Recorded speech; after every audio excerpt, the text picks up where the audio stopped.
As you guys can see, we are back in the Evo doing our little break-in miles for the clutch. In the meantime here, we did hit 1,000 subscribers, so I want to appreciate everyone right now and say thank you guys so much for subscribing and liking the videos, commenting on the bottom. I always hit you guys back as soon as possible. I appreciate everything, and we're going to continue cranking out all this content. Today, though, we did hit 1,000 subscribers, so I'm super pumped up. So I'm going to go ahead, and today I decided I'm going to go ahead and reveal the rest of the Evo 10 built motor setup that we're going to do on this.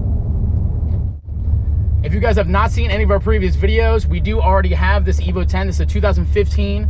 We have a fully built head with it already, but a stock block, and then we have a Sidewinder kit with a twin scroll 6766 dual ball bearing turbo on it. Again, we have been running stock block with a stock original clutch. We just changed the clutch out, as I already said, so we're going to go ahead and breaking this clutch in right now so we can continue daily driving this. But we will be obviously switching this out to a stronger clutch in the very, very short future.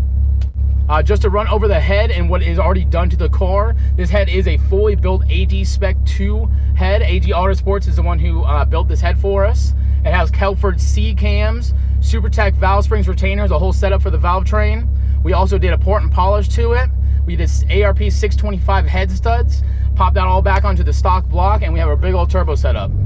We did do 614 wheel horsepower on that, but it was around 418 or 19 pounds of torque. So to keep the stock block safe and continue daily driving this, we turned it down, so we're doing 583 on the daily at 390 pounds of torque. The car has been a ton of fun. We've ran into a lot of people. We are just ready to take that next step and finally make the car quick and fully bulletproof for the bottom end, and that way we can turn this thing up and stop being on low boost. Also, something worth mentioning before jumping into the block, we also did an upgraded 65mm throttle body, which actually comes off of the 2007 style Eclipse GTs, the V6 one. It's a stock one that actually just bolts right up, and you just swap out your sensor from one to the other.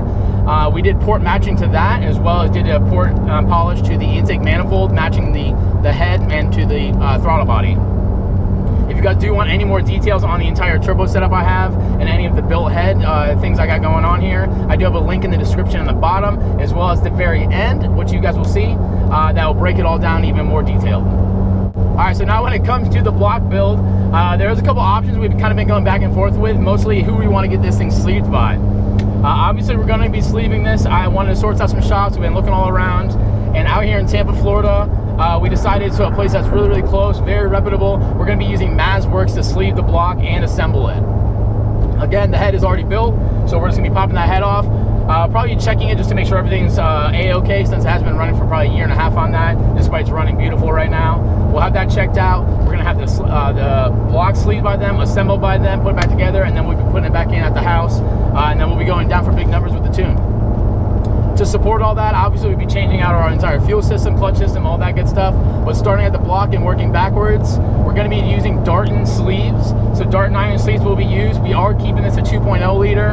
In the future, that means that we have potential to hone it out again and do a bigger number if we want to. But for right now, our setup, what we want to do is mid 800 to the wheels. We're going to use a 2.0. We have the 6766 dual ball bearing turbo setup, and we're hoping to be able to make that number no problem. So matching the Darton sleeves though, we're going to be using Carrillo H-Beam Pro rods. So the Carrillo H Pro rods, we're going to be using those. Those are like 1,200 horsepower capable rods. We're also going to be using a CP triple forged piston. It's a custom piston, so this is the one not off the shelf piece that we're going to be using. Mazworks, we're actually using their spec'd out one that they use. They take about 8 weeks to after order to be delivered. So we're going to be getting that. Upgraded wrist pins, obviously with that new piston. And we're going to be doing the upgraded car bolts, CARR, which are carriage bolts for the rods. All right, to match all that up, we will be going with the ACL race bearings. So all the rod bearings, main bearings, all the bearings will be swapped out with that, as well as ARP main studs in the block. We're going to be going to the crank. We're going to be just micro polishing the crank and putting that back together. We do have a couple side pieces that we'll be using. Obviously, we are going to be doing, not obviously, but we're going to be doing the Mivec Delete, just so we have some more control of the Mivec at the higher RPMs. So we're going to be doing the exhaust delete for that. We're also going to be, what Magnus makes, we are going to add a couple extra things though that are just preventatives to help the longevity of this motor and keep it lasting for a long time. We're going to be changing it out. Matte Performance makes a billet timing chain tensioner. So you change out your plastic one for the billet one. We also want to upgrade our dampener to a race dampener. The crank dampener is just it might be like plastic and rubber or some shit like that. So we're going to be upgrading that to this one right here. I don't want to butcher the name, but this is how it's said right here. So we're going to be going in and grabbing one of those, upgrading that, and that helps all that crazy vibration with all those high RPMs and high horsepower. Those are all just preventative parts. You do not necessarily need to get those, but I definitely recommend that if you want your motor to last a long time and just be safe. I mean, you're spending so much money already, so go ahead and go full force with it. Jumping down to grab all of this power, though, we're obviously going to be needing a good clutch system. If you didn't see one of our last videos when we installed the regular clutch here, we do have the AMS Clutch Master cylinder upgrade. I bought a new slave cylinder as well. I'll be installing, so we'll be putting that in when we do an Excetti triple disc clutch. We are getting the more streetable one. They have a race one that's like 900 pounds of torque or something. So we're gonna get the more basic one that carries like 723 pounds of torque is the capability of that. We will not be at that number, but that's the one I want. The triple disc will scare a lot of people. Depending on the car, I'm sure they can drive a little bit different. But the Excetti triple disc, I've known 3 people with them already, and people love these things, even when they semi-daily drive their car. So when it comes to the fuel setup, we will be changing everything out again. We do have a 450 Walboro in the fuel tank right now and 1650 FIC injectors, which we're running E85 right now. We are on flex fuel, despite we only keep E85 pump.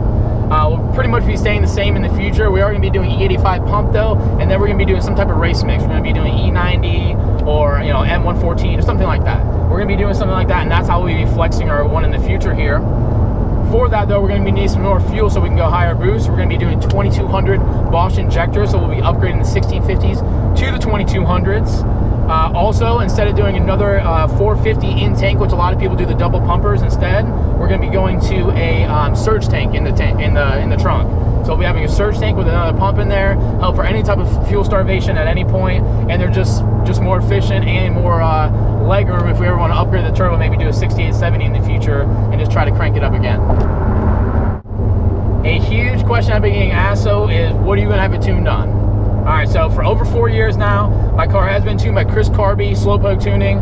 Been very happy with him, and I'm sure every single person out there that's watching this video is tuned by him, is saying the exact same thing. The guy does great work, makes some nice and safe tunes, and we've been running our car super hard for years and years, and knock on wood, not too many, actually no big issues at all, maybe just slight things here and there.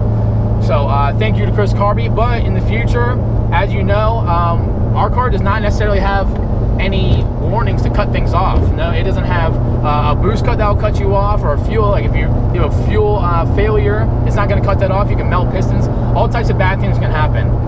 So despite necessarily, it's not that I don't want to do it, it's cost a lot of extra money. When the block is getting built, the plan right now is to get a standalone fuel management system. Haltech is obviously a very good system that is very well known. AG Autosports, that's Chris Speed down there. He's the one who tunes all of the Haltech stuff. He can custom wire it into the Evo 10, but unfortunately there's no plug and play kits. Big pain in the butt. Not that I don't want to get it wired in, but another really, really great fuel system out there is the Motec M150 that just came out not too long ago. Not only the M150 awesome, but it also has a plug and play kit for the Evo 10. So you literally take your computer out, plug and play, a couple extra sensors you wire in, and you are in it. So with that being said, we also found some local support too. Out here on Induction Performance, they pretty much specialize in Supras and GTRs. Well, that's one of our good buddies, local buddies here, as well as their main tuner is Alpha. So if you guys haven't heard of Alpha, he's a legend in tuning. He's tuned so many different cars. And I think since he's a local guy and we know the shop owner and all that good stuff, and they tune Motec there, and this is my hometown, so it's like 10 minutes up the street. I can stop by any time for any support, anything like that. Chris Carby's been awesome, but he is distant, so you have to set stuff up with him. And again, it's hard to find, I think, a fuel management tuner or a standalone fuel management tuner such as Motec and Haltech. Not everyone dabbles in those, you know, everyone has their own certain something, and this guy Alpha is known with Motec. So he's going to go ahead and tune the car, I believe. We're going to go with M150, put all the safety features on there. We'll have rolling anti-lag, all that good stuff.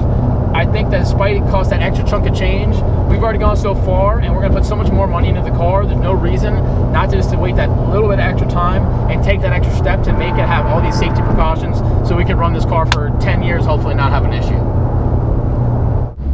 Also, one other thing we will be doing a final drive in that transmission eventually, giving it a little better gearing.